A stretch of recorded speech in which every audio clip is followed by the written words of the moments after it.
A friend of mine had a bone to pick with Mad Max Fury Road.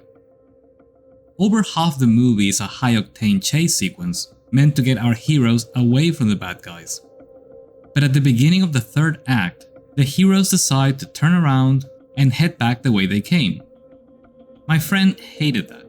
He would say, why not have the entire story take place in or near the Citadel if they were just going to go back there? To be clear, I've always thought this complaint was silly at best, but I didn't want to just tell him to shut up. I wanted to make him understand why turning back had been a fantastic dramatic choice.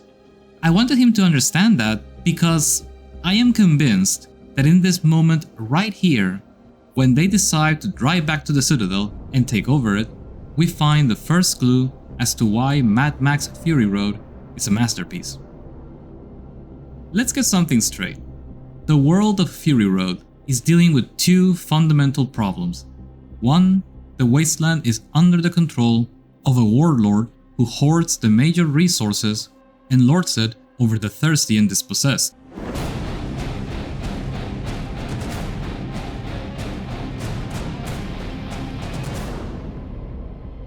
He treats women as cattle and breeding stock.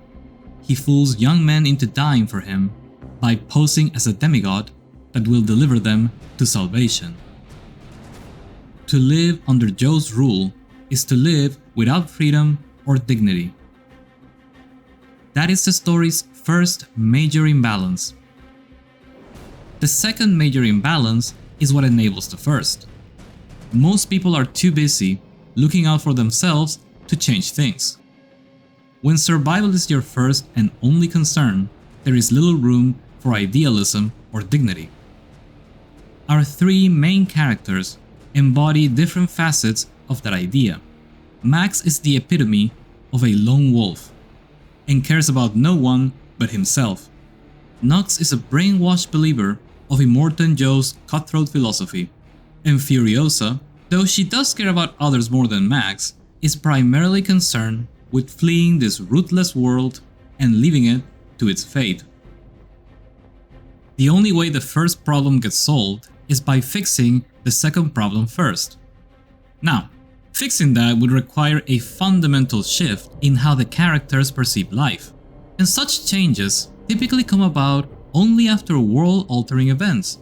The story has to very cleverly use the elements of its genre to first build up to the world-altering events and then bring about the fundamental changes in the characters. Fury Road uses nearly all its action sequences not just to entertain, but to illustrate why the world of the wasteland needs to change, and how that change can happen. Let's go at it sequence by sequence.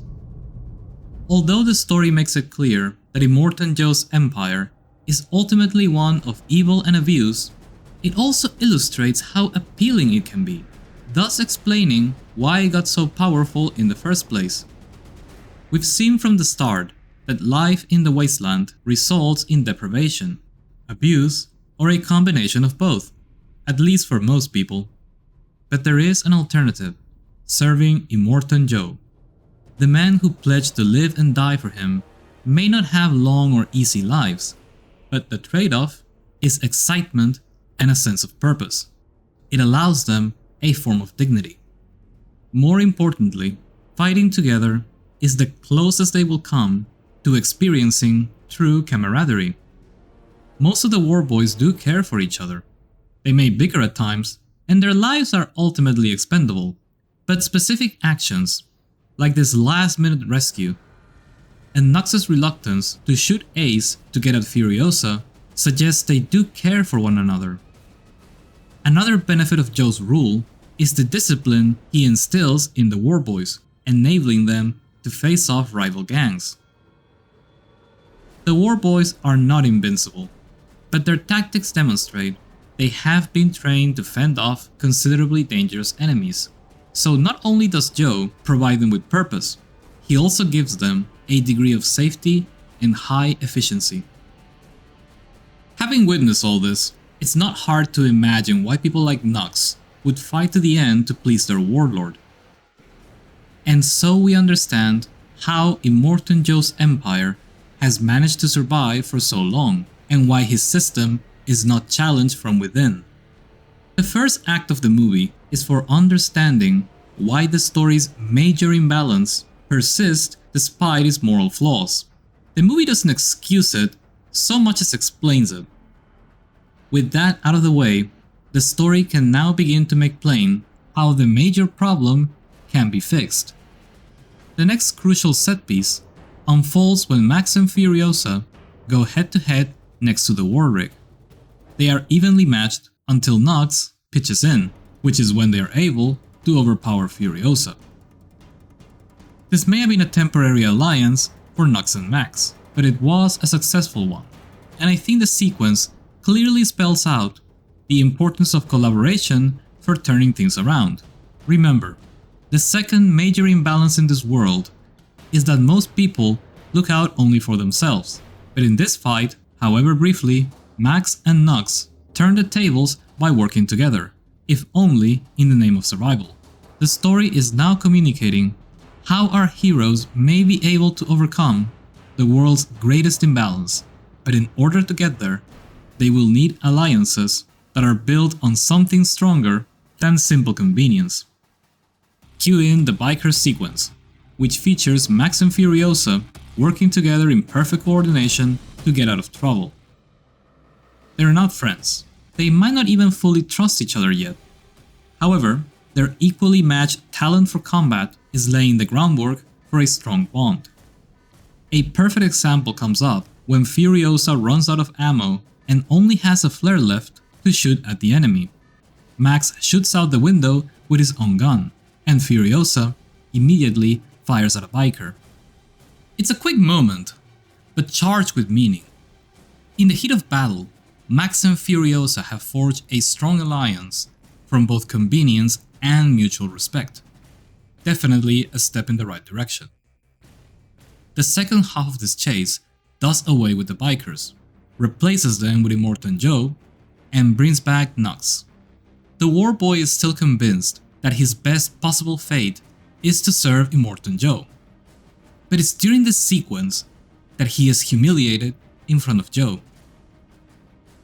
At his lowest, Nox feels as though he no longer has anything to believe in. And here's where another way of living presents itself. Not subservience to a warmonger, but aligning with people who care about him for who he is, and not only because of what he can do for them. This is the spark for Nox's transformation, but it's not until the next action sequence, in the bog, that Nox gets a chance to prove himself to his new tribe. Through action, he makes it clear that he's casting his lot with the runaways, and he is now ready to embrace a new approach to life. Someone else gets to shine in this sequence too. Although Max has grown closer to the runaways, there's still the possibility he is tagging along out of convenience. As in, hell, what else is he going to do? Therefore, it's striking that he's willing to sacrifice himself so the others can flee. He does survive his attack on the bullet farmer, but the fact he was inclined to risk his life shows he's now a far cry from the wastelander who believed in every man for himself. It seems as if all our heroes have overcome the story's second major imbalance, but there's still a bit of work to be done.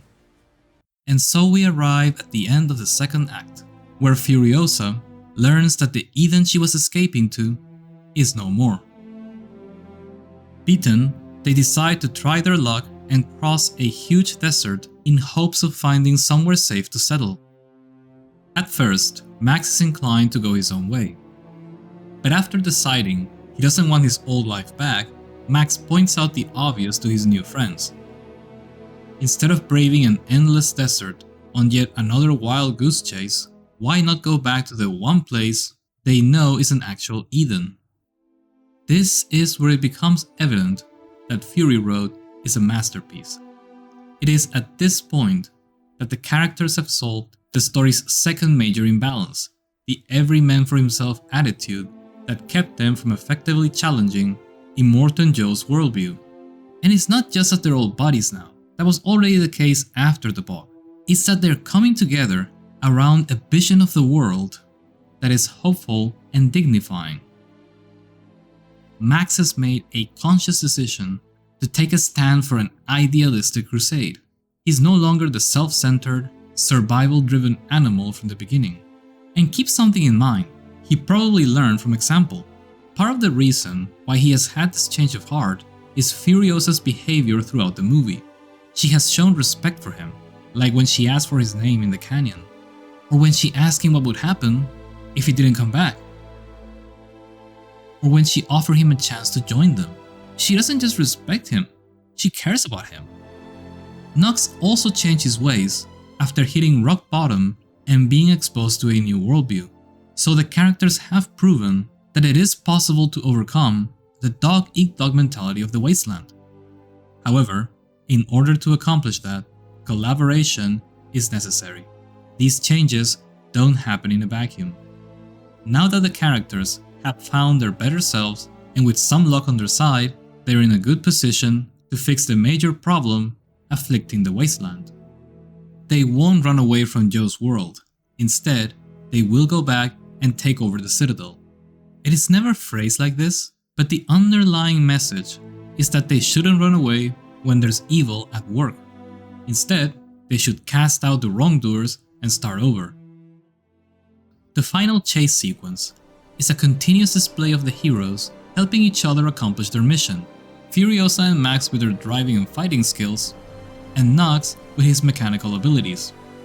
Not to mention his sacrifice at the end, which may be the high point of the movie. Before, he was willing to blindly commit suicide for the approval of a man he didn't even know.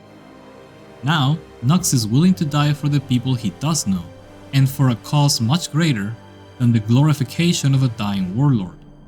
Stories don't get better than this. One of the ways of developing a masterpiece is to think up something important to say, and then come up with a unique and memorable way of communicating that message. Fury Road did that with the framework of an action movie. The set pieces were top-notch entertainment, but they were also about illustrating the fundamental issues plaguing the story world, and building up to a solution for that problem. All the action sequences combined send the message that you win by defeating evil, but you won't be able to defeat evil until you first find your better self. Before they could take on Immortan Joe's evil worldview, all three heroes had to be on the same wavelength. Furiosa had the head start, but Max and Nox caught up with her throughout the movie, so when her own strength faltered, they were able to show her the way home again, and help bring her vision of a better world to fruition. This thematic argument alone is not what makes Fury Road an unforgettable masterpiece, true, but it's the soul and essence of the story. It's the beating heart that makes the movie such an amazing and emotionally charged ride. It's what makes Fury Road a masterpiece.